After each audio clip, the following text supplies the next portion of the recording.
Hello, everyone. Welcome to another Traffic Talk show. This one is a bit more of another new innovation of ours, which is the match preview ahead of tomorrow night's Champions League game between Istanbul Basaksehir, some people can't say it apparently, and Manchester United. United coming off of the back of what really was a very disappointing defeat on Sunday against Arsenal. A lot of fans weren't happy about it, some of them calling for the head of the manager. We've got a differing variety of views here this evening. We'll cover Istanbul. We'll cover what United who United could play tomorrow night, and a lot of other different things. So in this next hour, hopefully we cover everything you want. But we should introduce the guest that I have with me first. First and foremost, I have Robbie. United Speaks to my right. How are you, Robbie? Yeah, I'm good, mate. How are you? I've been obviously recording some other podcasts, so it's quite good to go on as a guest on the match day preview for tomorrow's game. It should be good, and he's much better as he's a great host, but equally as good as a guest as well. So he'll have some interesting contributions with us. And again, we have Indiana back with us again. He had a great debut on Sunday, so he's with us once more. Indiana, nice to have you here, mate. No, thanks for having me on again. I enjoyed it last time. No, I'm really happy to be on again. Thank you. Fantastic. And finally, a new face for the channel who's joining us this evening, Isaiah. Welcome, mate. How are you doing? And it seems as if you're in a completely different location to all of us. Yeah, well, first, thanks for having me on the show. And I'm over here in Texas, and I woke up this morning feeling like crap. So if I'm not at my best, I apologize. It's a big day over there as well, I take it. Yeah, it's crazy over here.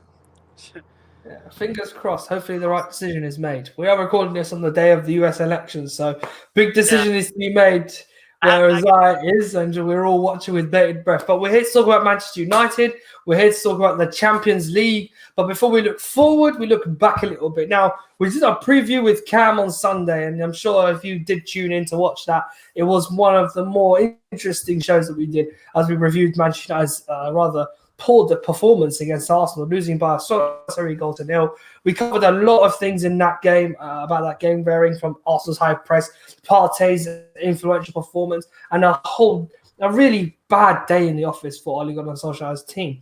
So we're kind of looking back before we look forward here and giving Robbie and Isaiah a chance to contribute on their thoughts on Sunday as well. Starting obviously with Robbie, we talked about it on Sunday. It wasn't a good performance. It was a really bad day for Manchester United. We looked at that game thinking this is an Arsenal team that aren't the very best. Yes, they've got momentum. Yes, they've got, in terms of Arteta building something with that team, there's a similarity between him and Solskjaer in terms of the two sides both building something to try and get back up to the big leagues. However, they didn't show us as we saw the sort of progress we were hoping for them to provide us in the game. Yeah, well, obviously the game at the weekend, I was working, so I had to rewatch the game painfully. And to be honest, it was gutting the fact that I was watching the RB Leipzig game where we blew the opposition away. Probably a better team than Arsenal, definitely on paper, and an upcoming team. And then I just can't understand their form at home. It doesn't make sense. Very unpredictable the way that we're playing as well. I don't know if that maybe is because of the change of system.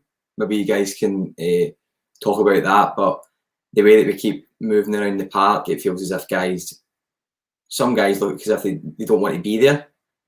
And I spoke about that with Arion, which should be up whenever you guys see this podcast. And we discussed, really, I don't know if you guys saw it, but it was Roy Keane's comments after the game, basically dissecting the fact that the guys don't look motivated. And that is everything that I got from the game as well. I had to agree with every single word that he said. Going from Pogba, who, he gave away the penalty, and he also wasn't great throughout the full game. And then you go to the defence, you go to the strikers. I mean, they didn't show up either. They didn't do well enough. Coming off a game where they scored 5 midweek, but you can't score against Arsenal. Yes, Gabriel had an amazing game, but maybe Indiana can elaborate a bit more on this subject. But I just can't believe it. I can't get my head around it, and I hope we can bounce back against Istanbul, because I mean it'll put us in obviously a great position going forward in the Champions. I'm going to say Europa League there, and I'm used to that now. And the Champions League, sorry. And hopefully we can beat them home and away, and that will take us through. Certainly, I can agree with that, and I'm quite sure that we will need to back up our ideas for tomorrow. Before we get into Indiana's thoughts, because we haven't heard from you about the performance on Sunday, wanted to get your thoughts on it and tell me what you saw that made you, like I'm sure many of us, made you feel equally as disappointed to find us losing at home to what we feel was a very average Arsenal team. Well, like you said, coming off from a 5-0 win at Red Bull Leipzig and hardly even getting a shot on at Arsenal. I don't remember how many shots we had on them, 1 or 2 maybe. I don't even know they were on target. I don't know if I'm allowed to cuss on the show or not, but everything was just shit. That performance, the passing, the pressing, man. I don't know. It was hard to find the words. What was that? Hard to find the words, I take it. Yeah. I didn't even want to tweet after. I can imagine. Your expression tells me a lot, and I can understand that. Because we, as fans, we all felt that we just did an absolute demolition job against at the time, top of the table in the Bundesliga, and unbeaten in the season. To be able to put in such an abject performance like that on Sunday did shock us. But very little. Where do you feel we went wrong in terms of our preparation for this game, in terms of the tactical decisions Ollie made, and did he pick the right system? Because he trusted the diamond midweek, it worked, but Arteta seems to have sussed him out on Sunday. Where do you think he went wrong with that one? When I saw the lineup, I thought it was a decent line. I thought it was a good lineup. But as soon as we saw that it wasn't working, or that we were way too slow on everything and too sloppy on everything, I think he should have changed it up. And I guess that's the most frustrating thing, is that Ole he was too slow to react to anything. Like putting Matic on for, I think it was McTominay or Fred, one of those two. Right. I think it was a bit too late in the game. And same thing with Donny van de Beek. Yeah, I think he should have gone with maybe Cavani in the middle. That way Rashford will get freed up on the left. Fair point. Indiana, we already heard about we heard your opinion on Sunday. We know how you felt about that performance. We all agreed in the end that Ollie got it wrong in terms of his preparation and the decisions he made in the team and the system that he chose. Now you've had a couple of days to think about it, and obviously with taking the fact we have tomorrow and then Everton on Saturday, how important is it then that Ollie makes sure that with the pressure on him now starting to creep up, especially with the way a lot of people have started to rave about Pochettino, the links in him are not going away, how important is it then for him to really buck up on his ideas and get this team playing football again? Firstly, I would question whether it's the manager's job to get a player up for a game. It seems to me like these players can choose whether they want to play or not, whether they're up for it or not. You can't coach desire. I don't care how good a manager you are, what you've won. You cannot coach desire in players, and I did see a lack of desire in that midfield. Where I blame Ole is we know what Fred is, we know what McTominay is. Like, these players shouldn't be starting together for me. Not in the diamond. I don't trust Fred. I'll be honest with you. He's very inconsistent. He is an inconsistent player. He'll do a job in a press for you, and that's it. You won't get much more from him. I felt the subs were too slow. They were slow. I do question that. But on reflection, I do think maybe he's seen that game as a lost cause. We're not talking about 1 or 2 players against Arsenal who didn't perform. We're talking about 11 players who couldn't string passes together, who couldn't move off the ball, who couldn't show for the ball. So in that situation, what is the best thing to do? Probably make sure you've got players fit for your selection for the next game. Take off Bruno, take off Greenwood, That's the only reason I can think that he's left McTominay and Matic on, is that he doesn't feel he's going to get anything out of the game anyway. That's the only reason I can think about that. But what I do feel is these players will be embarrassed about the way they played. This is all over social media. It's the biggest fan base in the world as a football team. They'll know it themselves. They'll be first thing the next morning. They would have been watching videos. They've been watching clips of themselves play football. So I expect them to turn up tomorrow, and I expect them to turn up against Everton. Yeah, that's where we will see what the players are about. Because for me, that's not an Ole thing. Ole got the tactics wrong, but the Ole out brigade, they were all calling for this diamond. They all wanted to see this diamond before the game, and then after the game, they're questioning his tactics the way he started. Personnel, yes, probably not the diamond though, and I think that's where we struggle. Yeah, I can't disagree with that. I think with this team we have a variety of systems to choose from, and depending on the opposition, the manager does have a role to play in deciding what system fits the sort of opponent we are playing against. Against Arsenal, my honest opinion, I would have liked to have seen Tuanzebe drafted in, play three at the back, give those, I know Luke Shaw's not the best wing back in the world, but he should probably be allowed the freedom to move up the field, let those three just do their job at the back. Lindelof has improved a little bit. He's not there yet, but he's doing a job with Maguire in the middle. I know there's some that won't like him. I'm not the biggest fan of Lindelof myself, but he had an okay game on Sunday despite the result. He had an okay game on Sunday. So I'd have liked to see three at the back. It would have been a much more efficient system. But in terms of, obviously, we talked about the midfield, boys. I wanted to get your thoughts on who you think should start in the middle tomorrow. We have taken all the midfield options to Istanbul. So with taking into account Sunday's performance with McTominay and Fred starting and not putting in the standard performance that they seem to have found the energy for against Leipzig, who would you like to see starting in the middle tomorrow night? For me, tomorrow's not the vital game. That's Saturday. So that your first 11, whatever your first 11 is, that should be in the thoughts for Saturday, because the Premier League is more important right now. We're 15th, and we've already won our first two games in the Champions League. So it wouldn't surprise me if it's fringe players. It's not what I want to see. I want to see our strongest team every game, but everyone keeps pushing. Like, see the 15th. We've got a game in hand against Burnley, and we've got 1 point this season, and then that'll put us 3 or 6 points behind top. Like, I think people do need to calm down. I know you weren't meaning it in that way, but I do agree with you. I think there is harder games ahead, let's be real.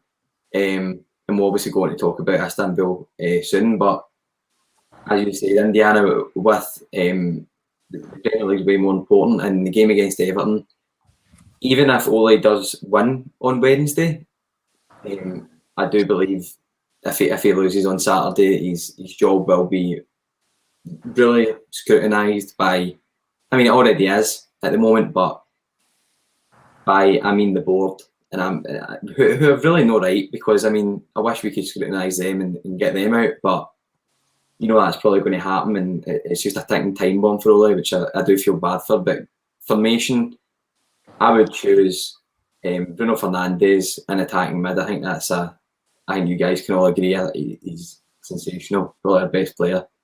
And I said this in the last podcast I've done as well, that Donny van der Beek, I don't know if you guys watch Ajax previously. He played the majority of his games as a deep lying midfielder, and it wasn't actually in the kind of centre forward role, which he's been coming on to do. And I do believe that ball retention better than Fred, tackling better than Fred and McTominay, and just his general ability on with the ball at his feet, it's just better. I don't understand why you would go for McTominay and Fred next to each other, because you always need to play both of them. I'm Scottish. I like Scott McTominay. he plays centre back for Scotland. Does that not tell you something that can't even get into Scotland midfield? But I do love Scott McTominay, and he's young, but he's nurtured in a certain way where he's grown with the right guys, aka Pogba, Bruno, Van der Beek. He's working with the right players. I can agree with that. You mentioned his contribution to Scotland as well.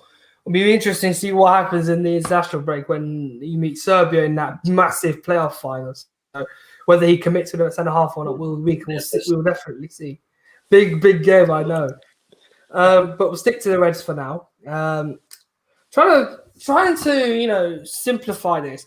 We're all sort of in the similar mind frame that we should really try to utilize the fringe players here, but not make the team as weak enough so that we're suddenly just stack off the game. Yes, Everton's a massive game, especially because it's the last match before the international break. So we have our eyes on that, and this is a priority to win that game and get 3 points in the Premier League.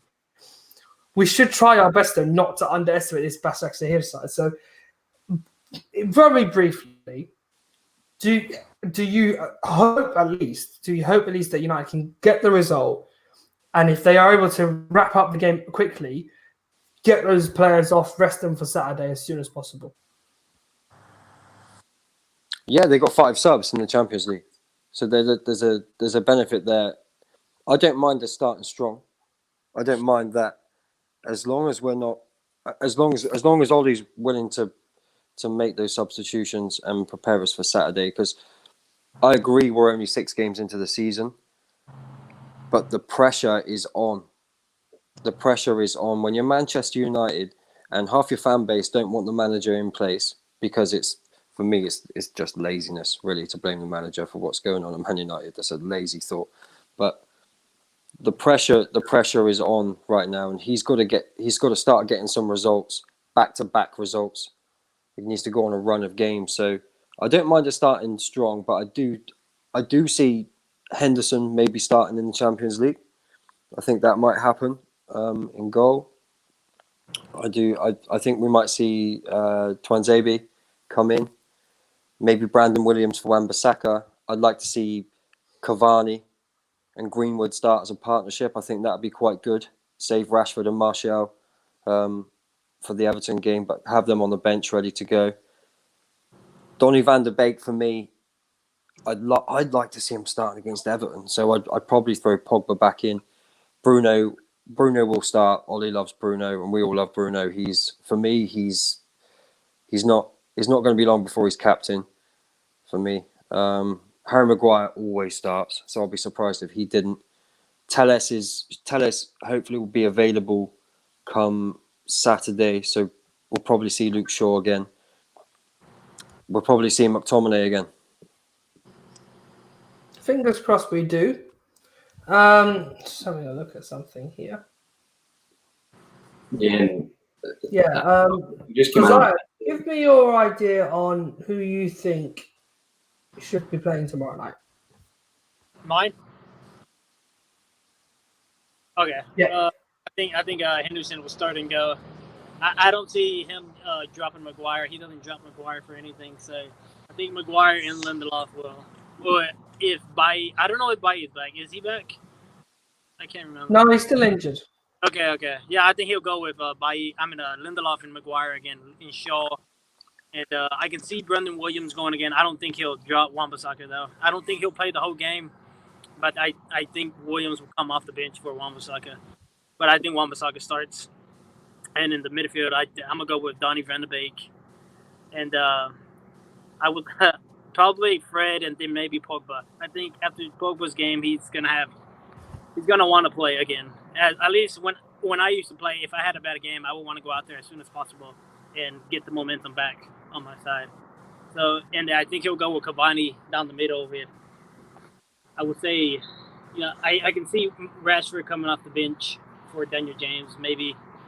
So I think James gets to start, and then I think Greenwood starts on the right. No Fernandes?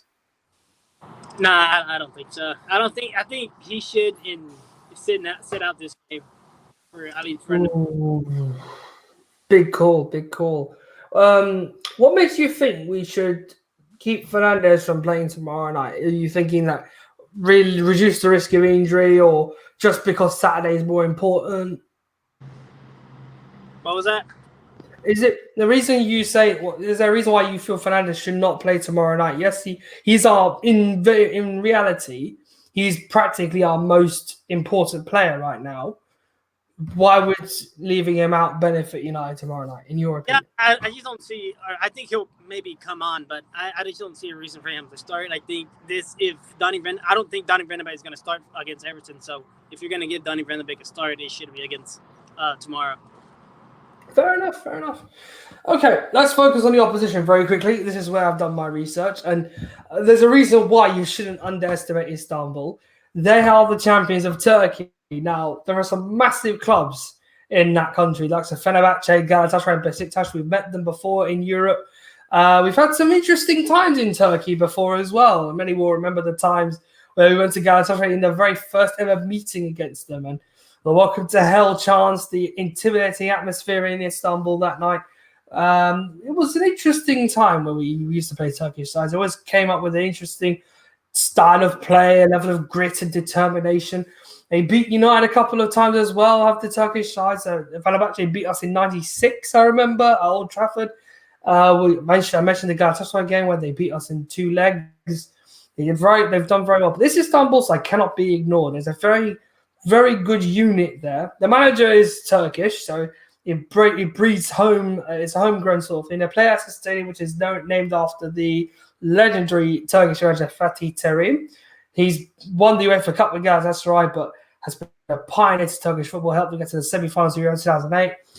But Istanbul have a very good team. And even if it is just for the Champions League, a mediocre side, they have a very good team. Names that will be easy to remember, like Martin Skrtel, ex-Liverpool player, Rafael, who played for United for the best part of nearly 10 years, won the league with us on, I think, 3 or 4 different occasions. I think a man to look out for me is Bosnian international Edin Visca, the right midfielder. He scored 3 goals in the Europa League last season. He has an absolutely wonderful right foot. Anytime you see him on, he can flick on either side. He's great on left and the right wing. He's impossible to stop on his day. And some other players, Nasser Chadli, ex-Tottenham player, he plays for them now, but he's injured, so he won't play tomorrow night. Up front, they have Demba Ba. So for us, he holds some happy memories and not so many good ones to Liverpool fans. But we're hoping he doesn't do anything naughty to us tomorrow night. But he's there too. Hasn't really hit the ground running since leaving China. But he did break his leg a couple of years ago. So he's not really the same player we remember him for when he was tearing us up in the Premier League a few years ago. Angelo Crivelli, a French striker. He's done it in the big league in France. Moved to Turkey best part of 2 or 3 years ago now. He's scored a few goals. He's finding his feet. There's a lot of talent here. I would say that you really do not want to underestimate this team. They've been far in Europe before. They got to the last 16 of the Europa League before being beaten by FC Copenhagen. We ran into them in the quarterfinals last season. They've got a great brand of football. They love to attack. They're strong in defense. They did put PSG under a lot of pressure in the last game. Didn't play so well against Leipzig, of course. Leipzig tearing them apart by 2-0 and seeming to dominate the game. But when they do play football, their brand of football is very good. They love to hold the ball up. They have to be aggressive in the midfield. So a bit of a similar style to what Arsenal do on Sunday. But for United, it's all about just making that counter-attack count. And we will bang on about this. But they are a very good team when they have the ball at their feet. If you're counter-attack against them, you will find it easy to score because their defense can be 6s and 7s if the space is big and wide around them. So there's a lot of work to do for United to get the win tomorrow night. This will not be as easy a game as people want it to be. They will make it difficult. They are at the bottom of the group, having not won a game yet, and they were looking to salvage something from the group to try and get into the Europa League at best. But it's a tough call. So don't count your chickens just yet. We've had some tough times in Turkey before against Turkish teams. I would say keep your optimism cautious and not be too hopeful for a thumping. But you never know.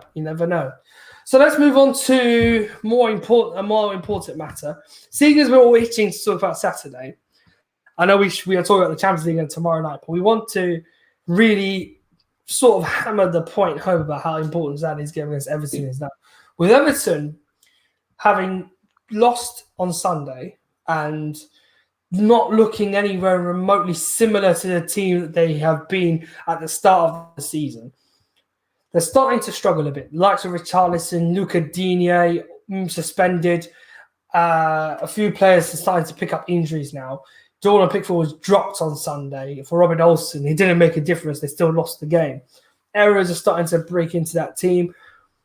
They're not looking too bad, but you're starting to see things going wrong for them. So I want to hear from each of you what do you think Everton will bring to us on Saturday? Starting with you, Robbie.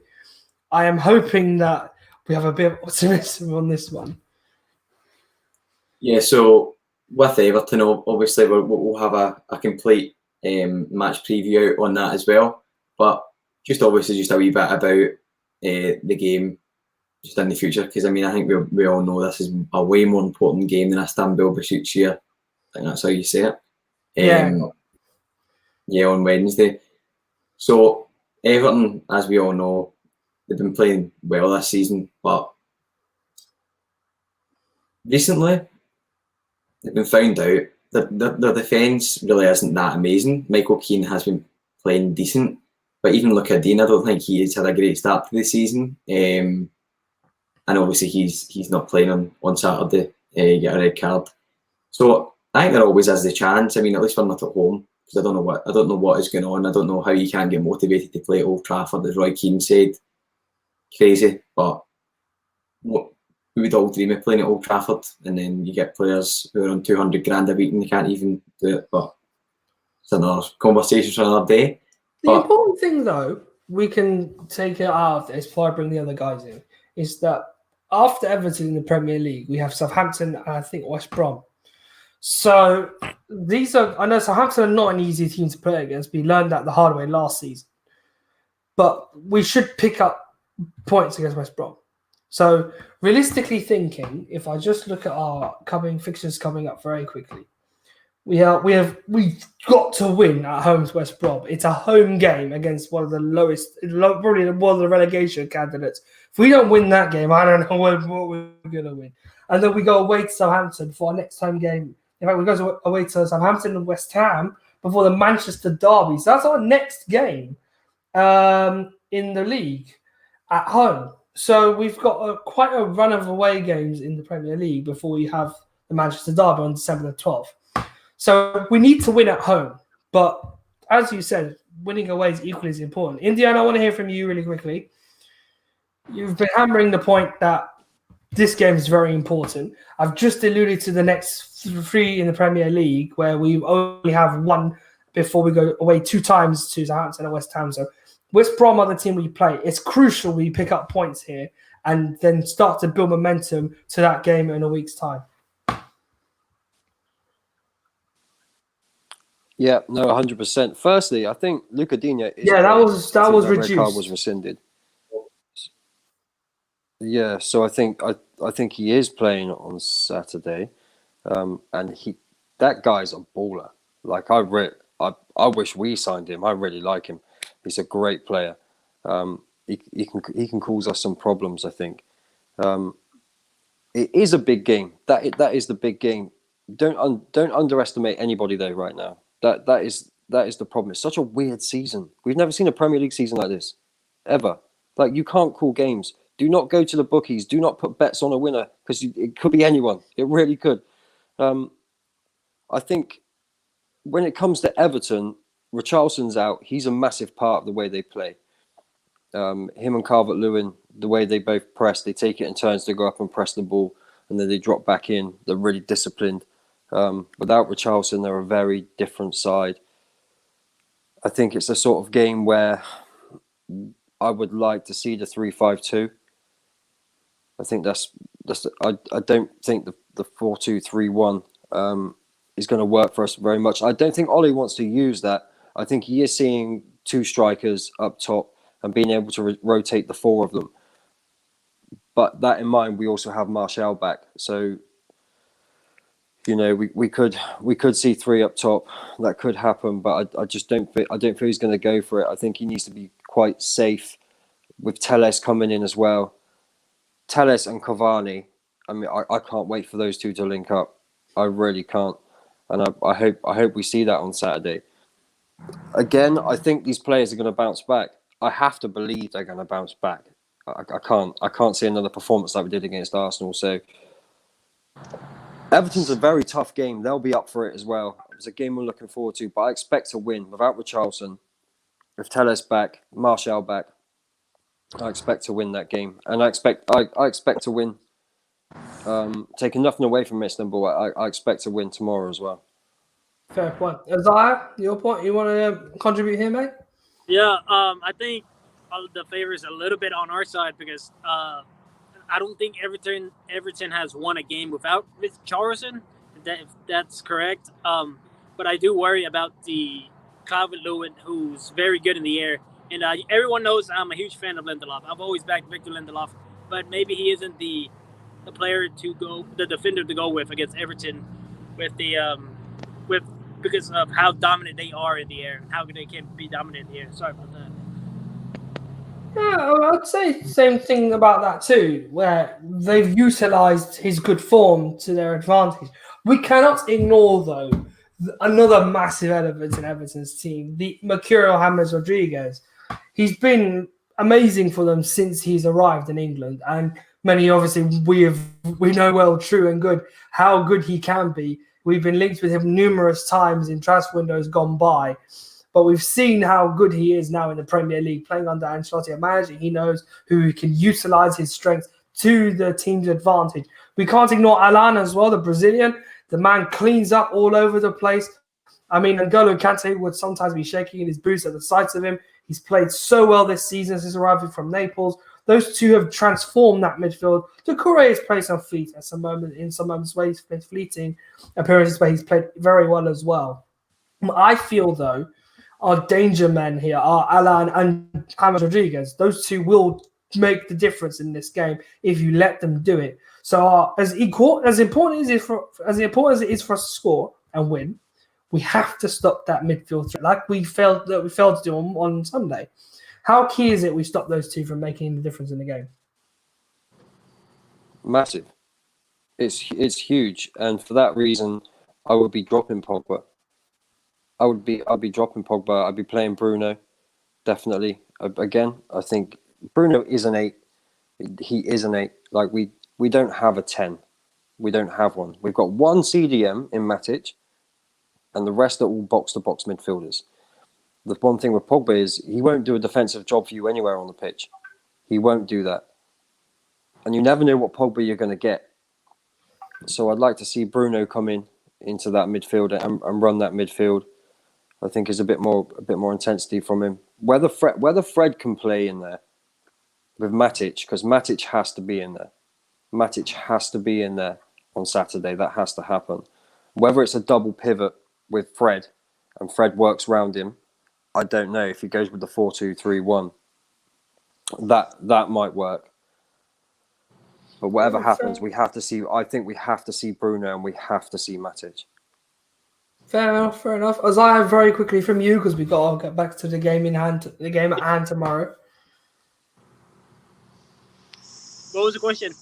So important it's very important we stop Messrs Rodriguez and Alan dominating the field. So can we get a quick response from you on that one? Yeah, yeah. I would have to, man. My head is just everywhere right now. I woke up, my head was banging everywhere. My throat was just felt like I got barbed wire in my throat. But man, you can go to Robbie with this one. All right. Robbie, anything from you? We'll just move on back to Istanbul. Isaiah, that sounds like an issue that's going about just now. The wiry throat and the cough. I don't know if you guys know what that sound very good. Hopefully he's all right, but it's practically for us it's live, but when you see it, you'll see the harsh realities of being a United fan. So let's go back to tomorrow. We've talked about the team lineup. I've talked about Istanbul and what threat they could bring, how good they are as a team. I now need a rough idea of how well United will do against them. what the score prediction is going to be for tomorrow night's game. Starting with Robbie. Yeah, so I think we should go through this together about like individually positions. So for me, team lineups. I neglected it. Sorry, everybody. That was on my list. I've forgotten it. All right. Sorry? Start with the team lineups, then we'll do the predictions. Sorry. no, I was meaning that with the lineup, like the predicted lineup, and we could just go through it. So for me in goals, I would say Henderson. I don't know if you guys will obviously go with De Gea or Henderson, but No, Henderson for me. I think he's going to start. Yeah, give him a chance, I'd say. He needs it in the Champions League. He needs that. Yep. So what's the formation then? What can we go with on? Do we go with 3 at the back, boys, again, or do you want to go with conventional 4-2-3-1? I'm saying no Tellers, so there's no 3-5-2. All right, so we have 4-2-3-1 then. Isaiah 4. Who's the back 4? Wan-Bissaka? Nah, I don't know about that one. Is that what you said? Who's the back 4? Oh, for me, it's gonna be. I think he's gonna go with Maguire, Lindelof, and Shaw and Wan-Bissaka, because I don't think he'll go 3 in the back without Telles. And I know he's done it last season with Brendan Williams, but I think he's learned a little bit from that. Hopefully, so I think a back 4. Yeah, you share the same thoughts as Robbie with that one, I'd say. I would take out Lindelof and put Tuanzebe in because he seems to like playing in the Champions League. I really think he needs a chance. So I would put him in. Tuanzebe for Everton because he does have that height. How about so if anything we put him off half an hour games and minutes? I just want to see him play because how he played against Paris is still fresh in my mind. So I would love to see him dealing with that sort of atmosphere in the Champions League again, and then play him on Saturday. But you never know. I would like to see Tuanzebe play some minutes. But we're saying then that the back 4 will practically be the same as ever. No? Maybe to start. Yeah. Okay. To start the game, that'll be the back 4. Will changes during the game, then I'd say. Yeah, I think we'll definitely see Brandon Williams come on. I think we're definitely going to see him if we're doing well in the game. I can see that happening. I mean, the other option is as well is that with the 5-3-2 is that Brandon Williams can get down the wing. Mm-hmm. Like he's a lot better on the ball than Wan-Bissaka is. A lot better. Yeah. He does it for the youth. Under 21s, he plays wing back, right wing back. So you never know whether they do that and Shaw tuck inside. Yeah, he did well. Yeah, I remember. Sorry, go on, Robbie. Yeah, I think they prefer Shaw to go in like the back 3, so like in the left hand side of the 3. But for me, I would definitely have to go with Tuanzebe. I think against PSG. I mean, I'm pretty sure you guys were just as ecstatic for the way that he played in that game as I was. He was Mbappe was in his pocket. He was amazing. He does deserve to start. Fantastic player. So I think we should move on to the midfield. I think we've kind of decided the defence. There's an argument here, though, isn't there? Because do you try and keep a consistency of a partnership in centre back and play them as much as you can, and then if you're up in the game or even half time, 60 minutes, whatever it may be, take one off and bring Tuanzebe in, or do you upset that? Because bear in mind, like against Arsenal, our back 4 weren't terrible. They didn't have a terrible performance. In fact, I thought Lindelof done very well, actually. This isn't like Arsenal had like 7 or 8 goals or even shots or anything like that. It was a penalty. Mm-hmm. They beat us by a penalty. Let's remember that. And it wasn't one of our defenders who caused that to happen. Gave it away. Exactly. So it wouldn't surprise me if we did start with the same back 4. And then we seen a Tuanzebe and a Brandon Williams come in. Luke Shaw's played a lot of football. So it might even be that the right back and the left back, because Tuanzebe's played right back before, it might even be that, Wan-Bissaka comes off, Tuanzebe goes in there, Brandon Williams comes on for sure, because Tellers isn't available. I do think Ollie will start off quite strong in this game. I think he's going to want to make a statement. But I do expect 5 subs to be made. Yeah. So no Phil Jones. No, he's Phil still Jones, injured. no. He won't. I don't think we'll see Phil Jones for a while. So I think No. we're all in agreement. The back four is the back four: Wan-Bissaka, Maguire, Lindelof, and Shaw until the hour mark or something like that, where we see a change or two happen. Indiana's briefly disappeared to go and do something, so hopefully he'll be back with us shortly. So let's look in the midfield very quickly, boys. We obviously scrutinised them quite a lot on Sunday. Who do you think is the ideal trio? Let's say duo then, because we're definitely going to start Fernandes. That's a given. There's no way we're leaving him out unless Solskjaer thinks Van der Beek needs a chance in the starting 11 again. Fernandes should be in that role playing behind the attacker. So who should be the pivot behind him? Single pivot or double pivot? What formation we going with? I would love to see the 4-3-3, but I don't think we'll see that. So we're probably going to see the double pivot again. Realistically, probably McTominay and Fred. Let's be real. That is what's going to happen. But no, Matic. I'd like to have seen Matic have an hour. I would say if Fernandes is playing Pogba and Matic. I don't know if we want to go through that again. It's just the fact that I think Ole will start McTominay and Fred, but preferably I'd quite like to see Van der Beek in behind Fernandes because he's very effective in there as well. And probably give Pogba a rest that he has been getting it quite tight from the media and the fans, really from the fans as well, which I really don't understand. I mean, everyone has. I know he's in a bad run of form, but what does that do? What does that do? Fans breaking him down, putting match highlights out of how bad he is, and I think he needs a break. And I think to come in, it will be Fred and McTominay for me if I had to choose. But I can't see Matic starting against Istanbul, and I could see him more likely starting against Everton. Okay, fair enough. Anything from you guys? Do you think you can see anyone else starting in the pivot behind Bruno?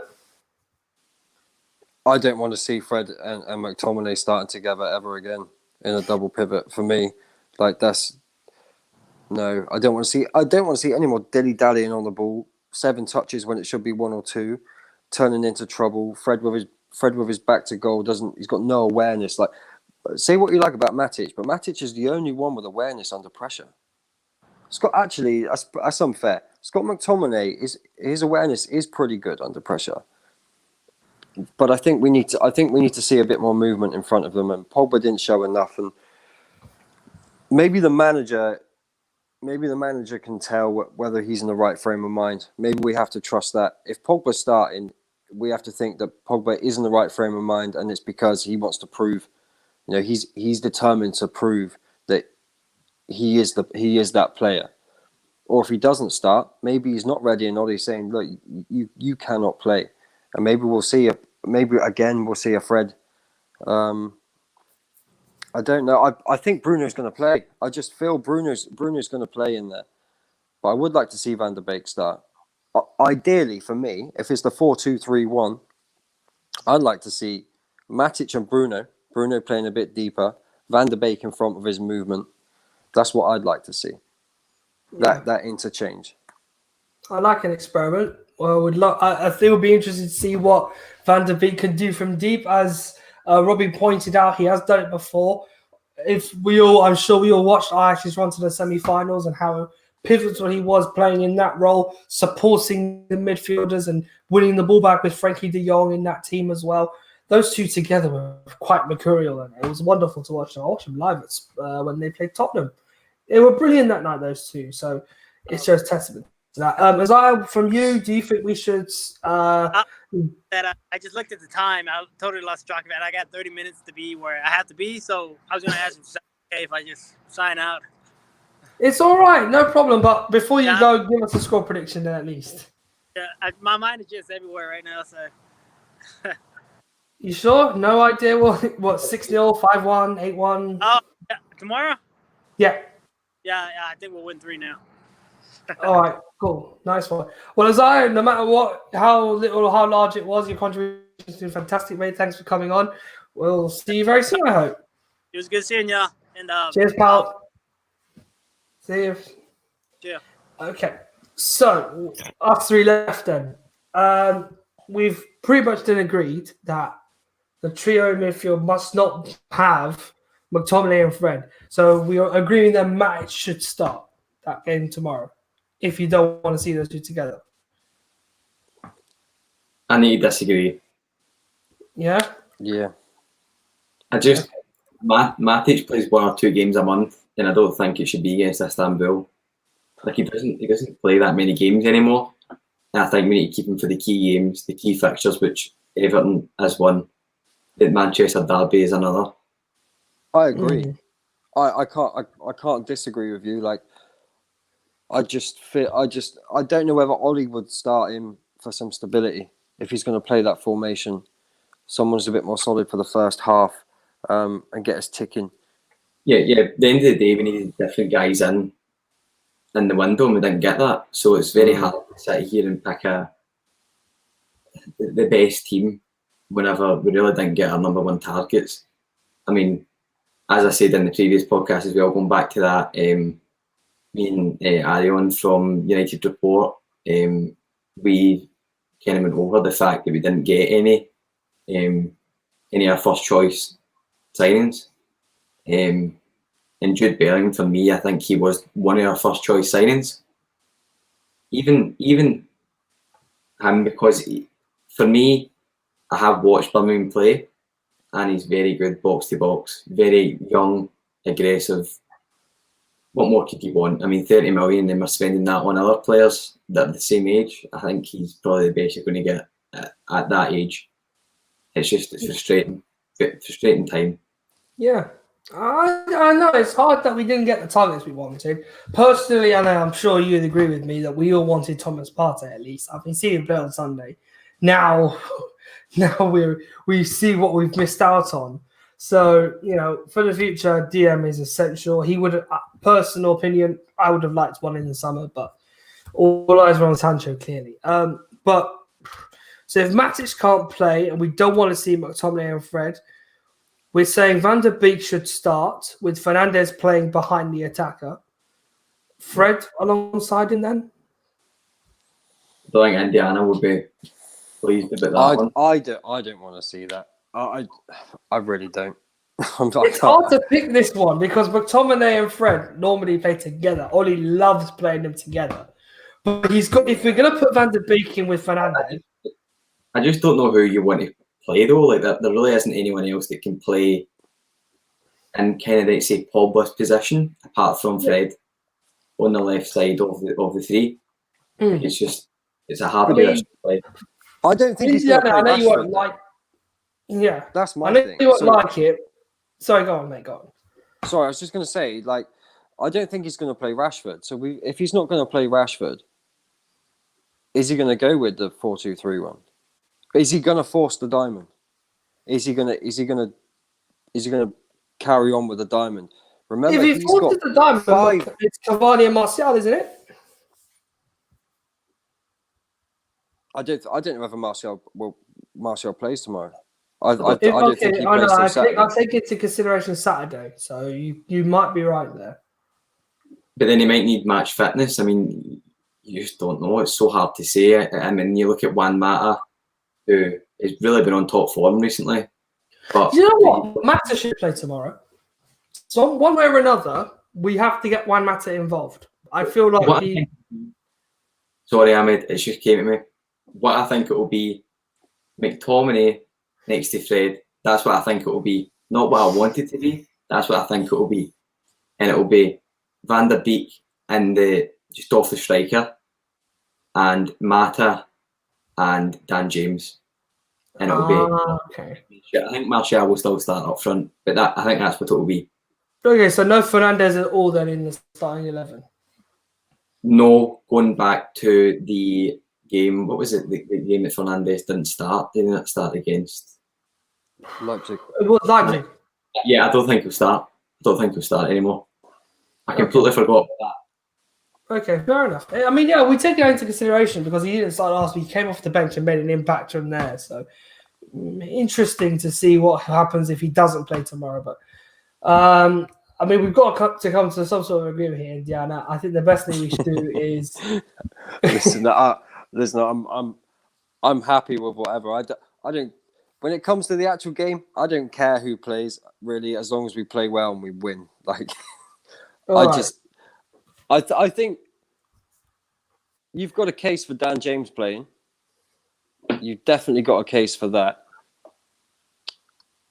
Mata as well. Could we see Mata in the diamond? That would be fascinating. Did he not do that against Brighton a while back in the cup? Yeah. We something like that. We I switched to don't a know if we diamond, did. didn't we? Because him and We Van could Dijk- What else we need to actually talk about Istanbul is Rafael. Yes, our old man from many years back. The Brazilian right back. Many league titles, played with us in the 2011 Champions League final, and a legend of the club. He's loved by many a fan. It'll be an emotional moment for him because he hasn't been to Old Trafford since Van Gaal ditched him 5 years ago. And I think, I didn't like that. I did not enjoy seeing him thrown out of the club like that because I thought he still had a role to play and at Man United. But I think he was part of the exodus with Nani, Hernandez, Van Persie, to name a few that were all sold by him in 2015, all loaned out, which for me was a shock because I think that's how we had no strikers. But looking at him and his career at United, lads, I'm sure you have happy memories of him and his time at the club. It'll be an emotional moment for him, but how important was he as a player for us in his time at United? And Diana, you can go first because I feel as if my opinion is probably going to be a bit different from everyone else's. Yeah, okay. Raphael came in and he had this sort of freedom about him.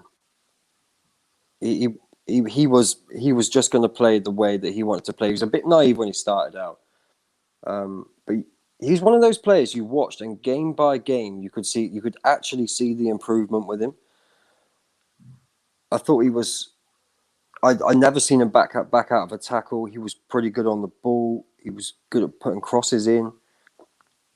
He was competitive, and the guy always looked happy. Is it just me, or did he just always look like he was happy? Yeah. Particularly against Liverpool. Yeah. Do I think he's a world beater? Do I think he was one of our best ever right backs? No, not at all. But I do think he put in 100% in pretty much every performance, whether you liked his frailties or not. I liked him, and again, the same as you, I was sad to see him go the way he did. Yeah, absolutely, Robbie. Yeah, I just with Raphael, I've just got more bad memories and good memories with him. Like, it's just the things he was so explosive, and I can respect that fans do like him, and he played for the badge, which you don't get now. But at the time, I wasn't too fussed the fact that he left. But I would back him now, definitely, without a doubt. He shows so much respect to the club. He's a genuine good guy, but as a footballer, I've just got way more negatives than positives, and I'm sure going back 10 years or whatever, and it was against Bayern Munich. Was it the one you got sent off in? Sorry? Was that one you got sent off in? I think I remember that game where Yeah. we were winning. I think we were winning 3-0, having lost the first leg 2-1, having just overturned the away goal. We had the away goal advantage. We just overturned that in the first half. And I think he got sent off in that half. And just after that, they pulled one back for Ivica Olic. So I thought then we're in a bit of trouble here. If they score again, we're out. And we did have 10 men for a long time in that game. Sure enough, unfortunately, Ian Robin decided to get his magic wand out. So, yeah, Raphael did unfortunately have a negative memory in that sense. But I understand where you're coming from with that one, Robbie. But Yeah, he was just kind of like a loose cannon, I felt, and he didn't really bring much to love a it. loose cannon, though. Surely we had this. We heard the discussion from Keno the other day about leadership and people who just like to go a bit aggressive sometimes. He was aggressive, but I'm sure he had the intention when being aggressive to simply try and win the game for United, because that's the sort of mentality you'd get playing on the Sir Alex. You always give your 100% no matter what. Yeah, you'd be rash, you get sent off sometimes, it happens. But you're giving your all for the club, no matter what the result is. And he's not, like you said, a legend of the club, as Indiana said. He's not a legend or someone we'll remember for everything he's achieved. But more importantly, we'll remember him for the fact that he did give his all for the club. So it'll be a big moment for him playing against us tomorrow. So, yeah. I mean, we missed that kind of character at our club now, really. Fernandes is the only person that seems to epitomise it, in my opinion. I'm sure you guys can add your 2 cents on that one. Yeah, I'm hoping that. Sorry, Indiana. I'm hoping that. I don't know if you guys obviously watch the youth side of the football, but I just hope some of the guys come up and they know the values of the club. They know what the club means to the majority of the fans like us. I don't mean your guys who have got an agenda against United, but they call themselves United fans. I think you know what I'm talking about, those kind of guys. But I'm meaning real fans and players who want to play for the club. And that is why I gave Igalo some time. And that is naive. We need players with some form of ability, but the fact he loved the club and his interview before it, I thought it was amazing. And it was as if I rolled back the years, about 10 years ago, whenever Sir Alex, the players he brought in, most of them, I'm not saying them all, I mean, Sir Alex brought in players like Mike Owen, so clearly not, who were ready to come in and play for the club and play for the badge. And I'm so happy now we've finally got a player who is here. Probably our best player now, guys, let's be honest. I think he's fantastic. Bruno Fernandes. And fingers crossed we'll have him for the future. For years to come. Indiana? Yeah, Bruno will be captain. He will be a Man United captain. That will happen. De Gea's not a leader, Maguire's not a leader, Pogba's not a leader in that sense. Bruno is the only guy on that pitch who leads, not only by example, but verbally, by showing players where they need to go, talking to players. We miss leaders. We have a real lack of leaders. To go on your Michael Owen point, that was part of the Glazers not backing Alex Ferguson. When we saw Ronaldo? No. When because that was when did Michael Owen come in? 2000. Yeah, the same year Ronaldo left United for 80 million was the same sum we brought Obertan, Valencia, and Owen. Yeah. Yeah. So the Glazers came in 2005. So that was part of the Glazers not backing Fergie either. This is Alex Ferguson, like the best manager ever, and they're not even backing him. Like, don't get it twisted. It doesn't matter who comes in. They're not getting backed. Any manager that comes in is coming for a paycheck and nothing less. The one thing that Ole Gunnar Solskjaer is doing is implementing some sort of culture in the youth, bringing in some of the best young talent from around the...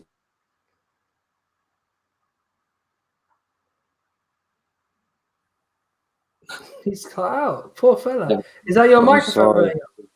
No, someone's just tried to call me on Skype. Sorry. That's all right. It cut me out. I was just saying, excuse me, we just bought a kid from City, 600 academy goals. Charlie Hugill. Yes. So,